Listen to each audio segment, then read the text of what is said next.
So this is our last lecture on Of Travel by Francis Bacon.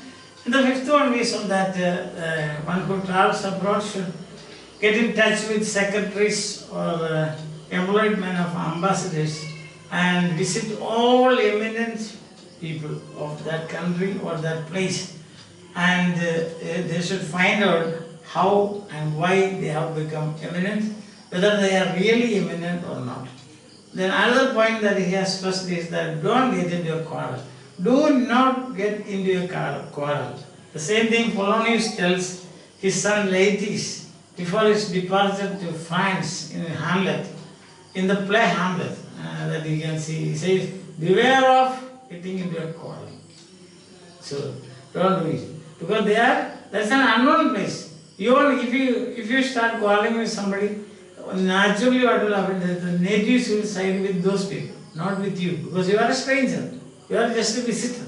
So don't get into a quarrel. Usually quarrels are for plagues, for mistrust, and for health disease. So such things should be avoided. Now we have got sentence 23. When a traveler, once you come back home, what should you do? That's what he said. So what you have to do during travel, etc., everything he has said. You should learn the language and get acquaintance, get letters of recommendation, all those things he has said listed now. What a young man should do for a short travel and the maximum benefit, should take a diary. Diary writing, I think it has become so popular because of this essay, that is Of Travel by Francis Bacon. Okay. So when a traveler returneth home, when he returns home, let him not leave the countries where he had travelled altogether behind him. So out of mind, out of sight, out of mind. There is a saying. Out of sight, out of sight, out of sight, out of mind. That shouldn't be your policy. See that? Once you return home, don't forget that country. You don't see it, but that doesn't mean that you should erase it or delete it from your mind. You should not do that. You should keep it. So leave the country. That's another very important point. Then he says, maintain correspondence by letters with those of his acquaintances which are of most worth. Not all the people. You might have met many people, you might have many friends, but very important persons. Already he has said in lecture 5 you have mentioned that secretaries, employed men of ambassadors and eminent men.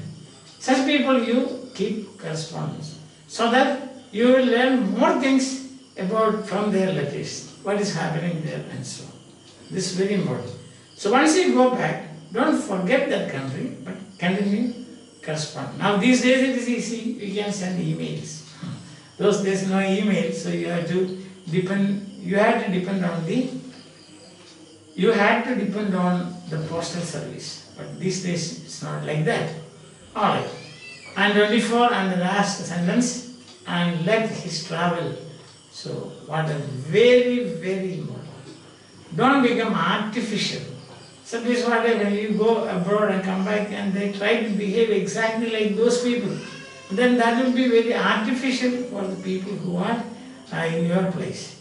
So that's what is very important point. And let his travel appear rather in his discourse than in his apparel.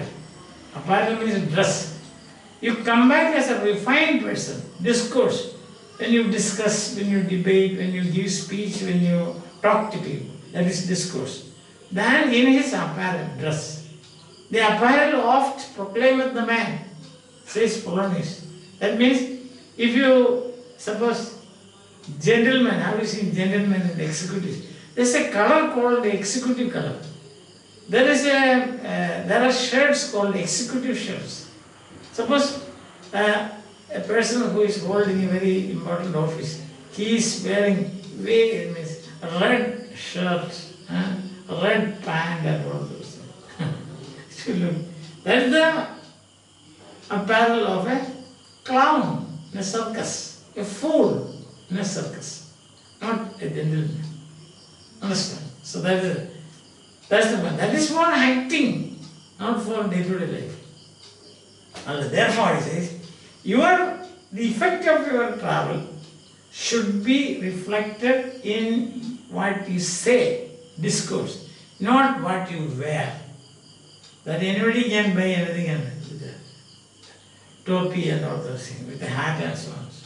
So there is a song in some old film, Mera Juta Japan se laya, Mera topi dar se laya, like that. Not like that. That is Raj Kapoor film. It's very old, probably you might not know.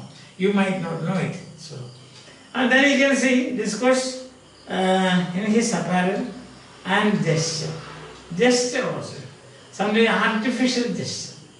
You go to a foreign country, there may be always saying, what is always doing like this. There are some people in some countries, when they say no, they will be like, oh no, I don't know. So that is, in some place it is like that. If you go there, don't come back and do all these things. Then people will think that you are going to start a cinematic dance. So not your dress and your apparel. And in his discourse, should reflect in your discourse, but in your discourse you should be very careful. Don't be forward to tell stories, but you should wait for questions to answer. So you, when you are someplace and then saw a waterfall or something like that, then you come back and tell everybody, oh, I was there. What a wonderful thing. Why? Who is interested in such kind of this? Your way of doing. If they ask you a question about that, then what are the things that you saw? Then you can tell them. Not otherwise. So that is rather advice is answers than forward to tell stories. And let it appear that he had not changed his country manners. There are many ways of greeting. In some place it is hi. In some place it is hi. In some place it is like that. So suppose you are used to saying namaste. Just because you visited a place, say stayed there for 3 or 4 weeks, you come back and say hi. And then or hi. Like this.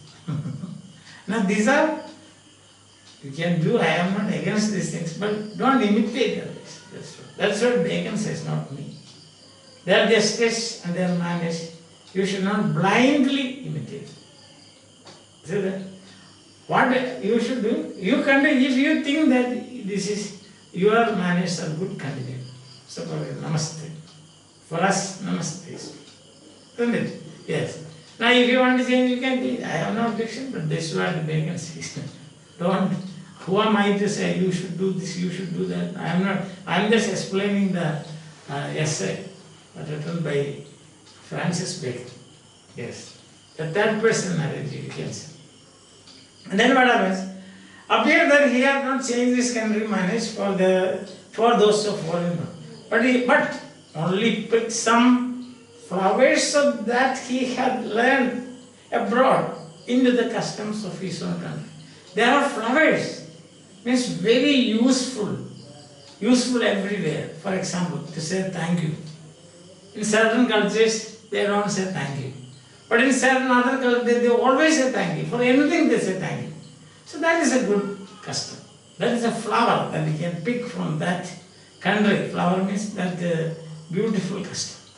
Flower is beautiful, and so that's a beautiful custom. And you can use it.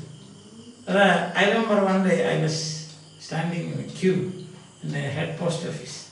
Then just in front of me there was an Englishman, from somebody from Europe.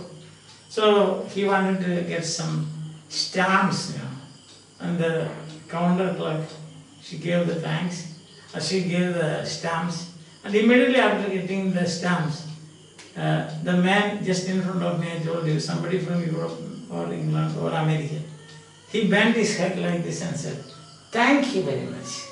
Oh, I was just watching how satisfied was that counter clerk there. She was so happy about it.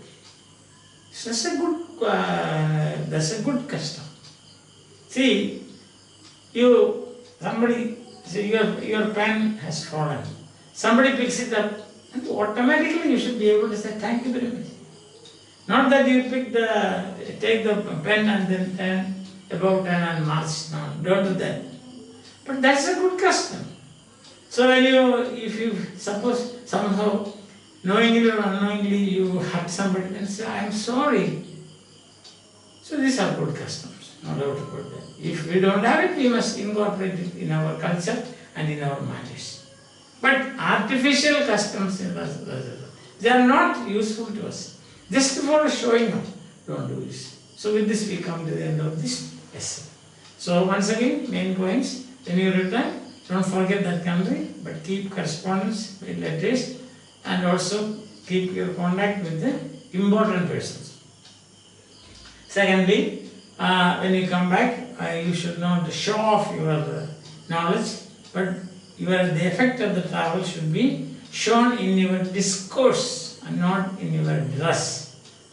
Secondly, discourse also should be moderate. Don't volunteer for telling stories without being asked, but you should wait for the question. If somebody asks a question, you should reply that or give answer. And third point is that you should not be artificial in your behavior.